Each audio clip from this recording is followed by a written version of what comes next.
I'm Amy Plantinga-Powell, and I've been teaching doctrinal theology at Louisville Presbyterian Seminary for a long while now.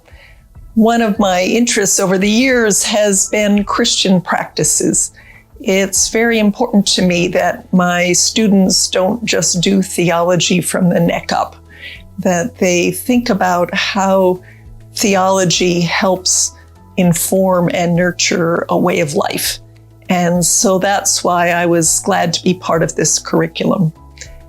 When I was asked to pick a practice for my lesson, I chose one that I think is often ignored.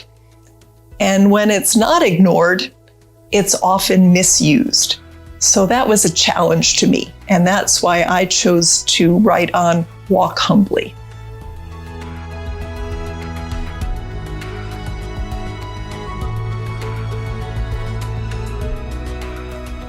When we go to an Ash Wednesday service, often when the ashes are put on our forehead in the shape of a cross, the person administering the ashes says, "You are dust, and to dust you will return." That's a phrase, of course, that comes from the book of Genesis, that when God created us out of the dust of the earth. We might think that that's not good enough for human creatures. Aren't we better than all the other creatures? Shouldn't God make us out of something really special?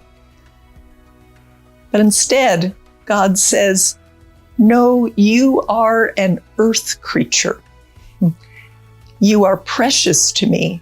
You are a good creature, but you are made of dust. You come from dust, and one day you will die and return to dust.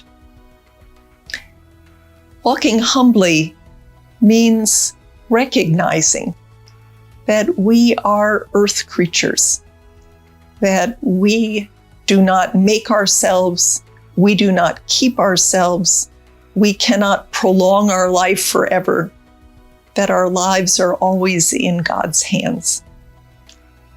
Remembering we are dust is also important as we begin to think about ecological things. We have often failed to live as earth creatures. We have often treated the earth and our fellow creatures as things to exploit, things to use for our own comfort and convenience. To walk humbly means not only to walk humbly with other persons, but also to walk humbly with our fellow creatures, to walk humbly on this earth, knowing that God has set us in this network of interdependent creatures who need each other. We walk humbly because we know that without earth, without soil, without water, without air, without shelter, without food, our lives could not be sustained. We depend on our fellow creatures to sustain our lives. Walk humbly on this earth is the first aspect of this practice.